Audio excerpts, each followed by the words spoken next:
शुभ सकाळ पिला माने। ओके तो पिला माने तुम मानकर हाफ इयरली एग्जाम खत्म सरी जाइछि एवं हाफ इयरली एग्जाम रे आमे पाठ 1 रु पाठ 11 जाए कंप्लीट कर देथिले। तो आजिर क्लास रे आमे गोटे नुआ पाठ आरंभ करिबा एवं से पाठ रे आमे कोन पढ़िबा ना गोटे सुंदर गपटिए पढ़िबा। ठीक अछि। तो पिला माने तुमर ओडिया बुक बाहर कर। ओडिया बुक रे देथिबा पृष्ठा नंबर 48 बाहर कर एवं जो टॉपिक टी आज आमे पढ़िबा से टॉपिक रो ना होछि कोन बिलेई बेकरे घंटी बांधिबो किए हला। तो पिला माने आज आमे जो गपटी बा जो विषयटी पढ़िबा को जाउछे से विषयटी रो नाम होछि कोन ना बिलेई बेकरे घंटी बांधिबो किए। बिलेई बिलेई आंचो कैट पुसी कैट। तो बिलेई तार बेकरे कौन बंधा जीवो घंटी। घंटी होची कौन बेल।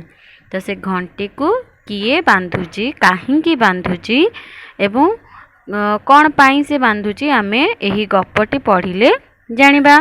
तेबे चलो आजिर गपटी आमे आरंभ करिबा। अच्छा देखो ये जो बुक रे तुमे देखि पारुथिबो एठारे कौन अछि जो चित्रटी देइछि से चित्र रे कौन अछि ना किछि मूसा मानकर चित्र देइछि। मूसा रैट आउ गोटिए बिलेईर चित्र एवं यार मझिरे गोटे कौन देइछि घंटी बेल रो चित्र देइछि।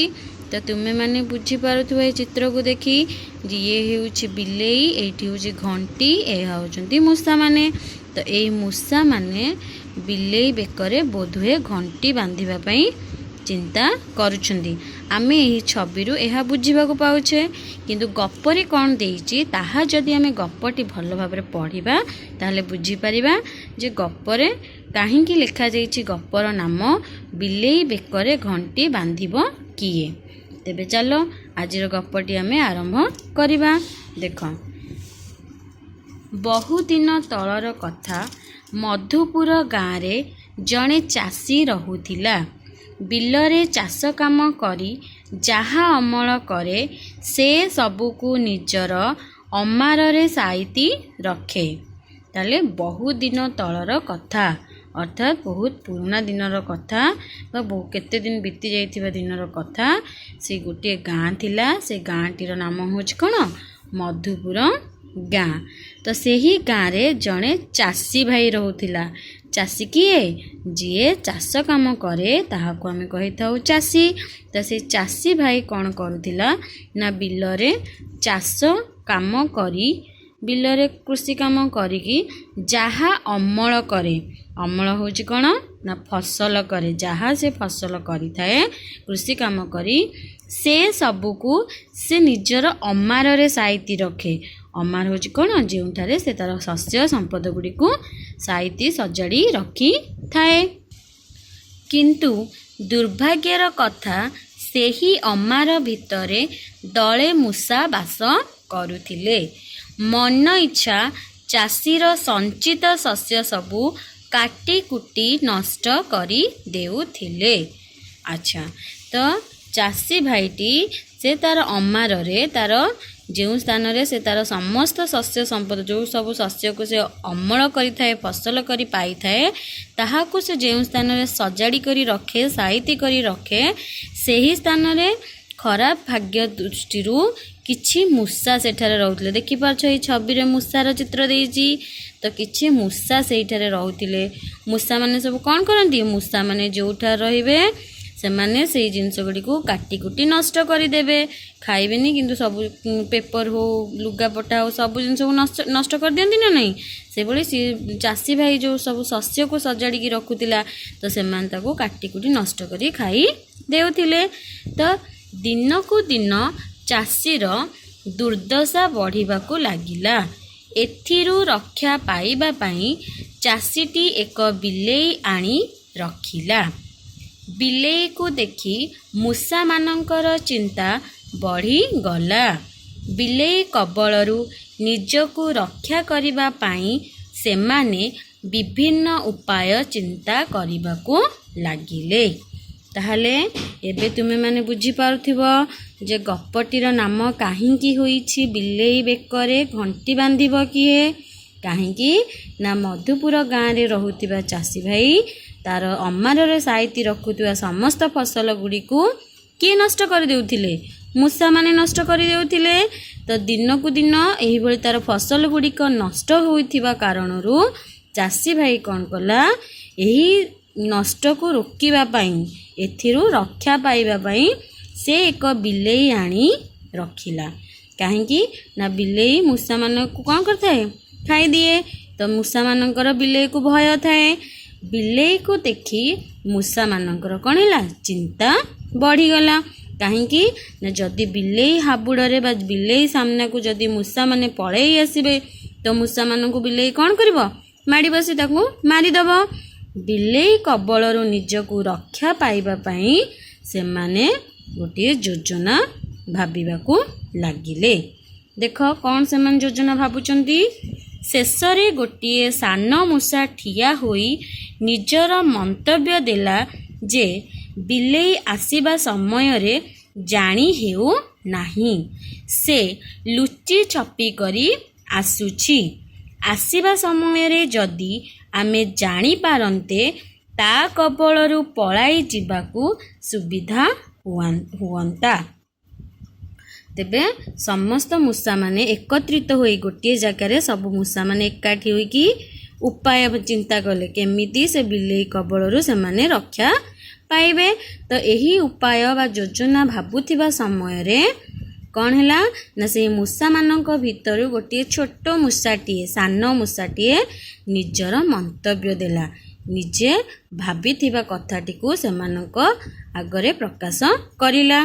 कौन कहिला ना बिलेई आसीबा समय रे जानी हेउ नाही काहेकि ना तुम मैंने देखिबो जितेबेले घरे बिलेई पसी थाए से कौन समस्त को देखा करी जाई थाए ना से लुचि करी छपी करी आसी थाए।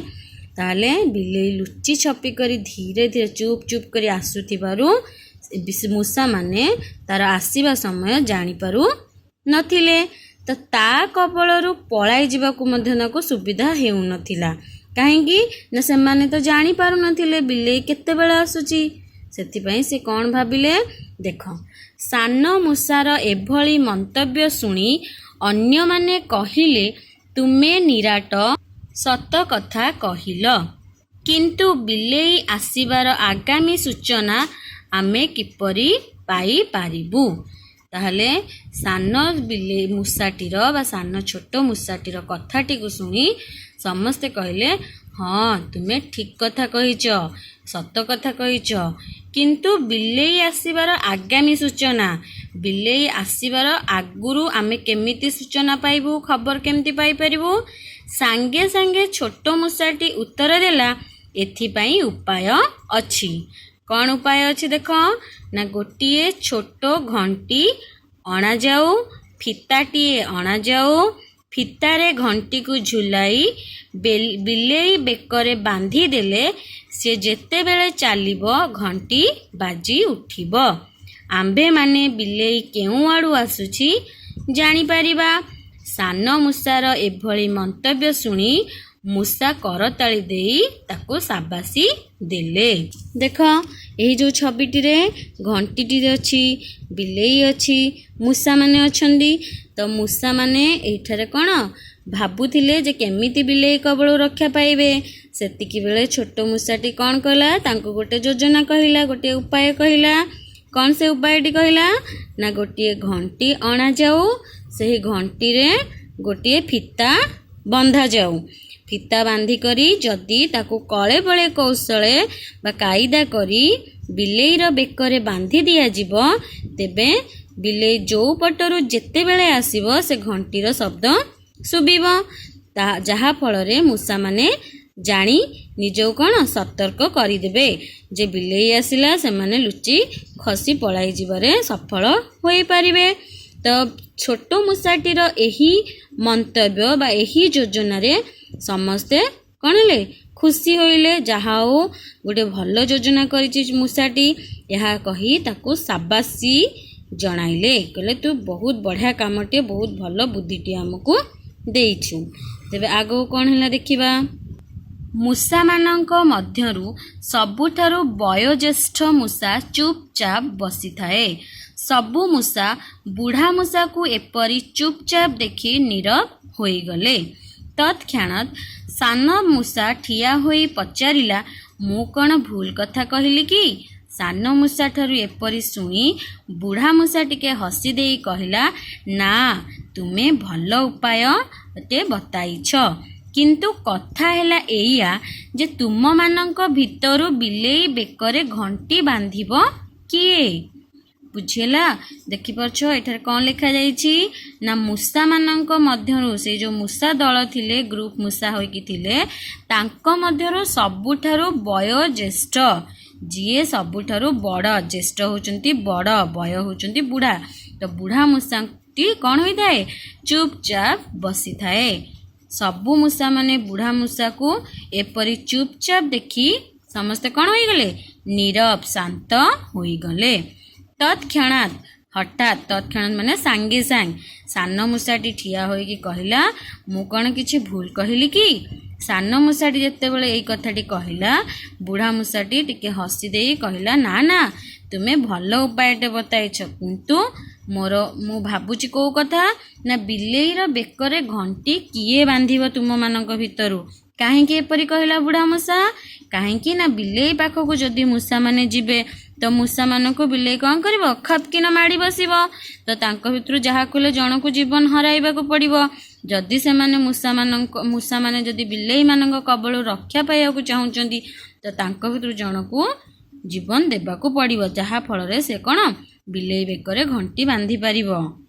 ଏ ବୁଢ଼ା ମୂଷାଠାରୁ ଏପରି ଶୁଣି ସମସ୍ତଙ୍କ ଆଡ଼କୁ ଅନାଅନି ହେଲେ ଓ ନୀରବ ରହିଲେ। କାହାଠାରୁ କିଛି ଉତ୍ତର ନ ପାଇ ବୁଢ଼ା ମୂଷା ପୁଣି କହିଲା, ଯାହା ସମ୍ଭବ ନୁହେଁ ବା ଯାହା ପାଳନ କରିବା ଅସମ୍ଭବ ସେ ସବୁକୁ ପ୍ରସ୍ତାବ ଦେବା ଅତି ସହଜ। ତାହେଲେ ସେଦିନେ ରବିବାର ସକାଳ ପ୍ରାୟ 8ଟା ସମୟ ହେବ। ତ ବୁଢ଼ା ମୂଷାଠାରୁ ଯେତେବେଳେ କଥାଟି ଶୁଣିଲେ, ଅସଲ କଥାଟି କ'ଣ ଯେ କିଏ ଯାଇକି ବିଲେଇ ବେକରେ ଘଣ୍ଟି ବାନ୍ଧିବ, ଏହି କଥାଟି ଶୁଣିବା ପରେ ଯେତେ ଜଣ ମୂଷା ସେହିଠାରେ ଉପସ୍ଥିତ ଥିଲେ ନିଜ ନିଜକୁ ଅନାଅନି ମାନେ ଚାହାଁ ଚାହିଁ ହୋଇଲେ ଏବଂ ନୀରବ, ଚୁପ୍ ରହିଲେ। କାହାଠାରୁ କିଛି ଉତ୍ତର ମିଳିଲା ନାହିଁ। ତ ବୁଢ଼ା ମୂଷା ତାଙ୍କୁ କ'ଣ କହିଲା? ଯେଉଁ ଜିନିଷଟି ସମ୍ଭବ ନୁହଁ, ଯାହା କରିବା ସମ୍ଭବ ନୁହଁ, ମାନେ ନିଜ ପକ୍ଷରେ ଯେଉଁଟା ଇମ୍ପସିବୁଲ୍ ଅଟେ, ଯଦି ସେଇଭଳି ଯୋଜନା ତୁମେ ତିଆରି କରିବ ତାହେଲେ ସେଇଟା କ'ଣ ହେବ? ସହଜ ହେବ ନାହିଁ। କାହିଁକି ନା ଯଦି ଆମେ ଯେଉଁ କାମଟି କରିପାରିବା ଆମେ ସେହିଭଳି ଯୋଜନା ଗୋଟିଏ କ'ଣ ଭାବିବା ଦରକାର। କିନ୍ତୁ ଆମେ ଯେଉଁଠି ନ କରିପାରିବା ତ ସେଇଟା କ'ଣ ଆମେ ସେଭଳି କିଛି ଉପାୟ ଭାବିବା ଉଚିତ ନୁହଁ। ଏହିଭଳି ମୂଷା ତାଙ୍କୁ କହିଲା, ବୁଢ଼ା ମୂଷା। ସେଦିନ ରବିବାର ସକାଳ ପ୍ରାୟ 8ଟା ସମୟ ହୋଇଥିଲା। ଦେଖ, ବଣ୍ଟି ବଗିଚାରୁ ଫେରି ଘର ଭିତରକୁ ପଶିଯିବା ବେଳକୁ ବାରଣ୍ଡା ଉପରେ ଚଢ଼େଇ ବସାଟି ଖସି ପଡ଼ିଥିବାର ଦେଖି ସ୍ତବ୍ଧ ହୋଇ ଛିଡ଼ା ହୋଇଗଲା। ଠିକ୍ ଏହି ସମୟରେ ତାର ମା ଘର ଭିତରୁ ବାହାରି ଆସି କହିଲେ, ବିଚରା ଚଢ଼େଇଟି କେଉଁ ଦିନରୁ ଗୋଟି ଗୋଟି କରି କାଠିକୁଟା ଥଣ୍ଟରେ ବୋହି ଆଣି ବସାଟିଏ କରିଥିଲା।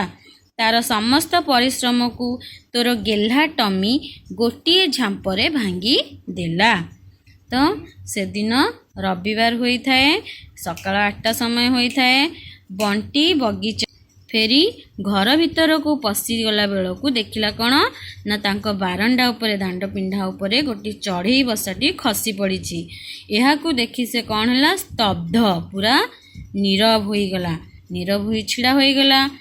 ଠିକ୍ ସେହି ସମୟରେ ତାର ମା ଘର ଭିତରୁ ବାହାରି ଆସି କ'ଣ କହିଲେ, ଦେଖ ବଣ୍ଟି, ବିଚରା ଚଢ଼େଇଟିର ବସା କେମିତି କ'ଣ ହେଇଛି? ଭାଙ୍ଗି ଯାଇଛି।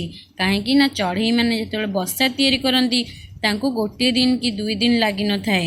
ସେମାନେ ଗୋଟି ଗୋଟି କରି କାଠି କୁଟା ଆଣି ତାଙ୍କ ଥଣ୍ଟରେ ବୋହି ଆଣି ବହୁ କଷ୍ଟରେ ତାଙ୍କର ବସାଟି ସେମାନେ ତିଆରି କରିଥାନ୍ତି। ମାତ୍ର ତାର ସମସ୍ତ ପରିଶ୍ରମକୁ କିଏ ଭାଙ୍ଗି ଦେଇଛି? ବଣ୍ଟିର ଗେହ୍ଲା ଟମି। ଟମି କିଏ? ଦେଖିବା, ଆମେ ଜାଣିବା ଆଗକୁ ପଢ଼ିଲେ। ତ ବଣ୍ଟିର ଗେହ୍ଲା ଟମିର ଝାମ୍ପରେ, ମାନେ ଗେହ୍ଲା ଟମି ତା ଉପରେ ଡେଇଁ ପଡ଼ିଛି, ଯାହାଫଳରେ ଚଢ଼େଇର ବସାଟି ଭାଙ୍ଗି जाइछि। बंटी बंटी तार पोषा कुकुर टमी पाखक जाई खूब पाटी करी ताकू विरक्त हैला। तो बंटी हेउछि किए ना सॉरी टमी हेउछि किए ना टमी हेउछि बंटीर पोषा कुकुर। तो बंटीर पोषा कुकुर एई भली काम करिथिबारु बंटी तार पाखक जाई ता ऊपर कोन ला खूब विरक्त अर्थात राखिला।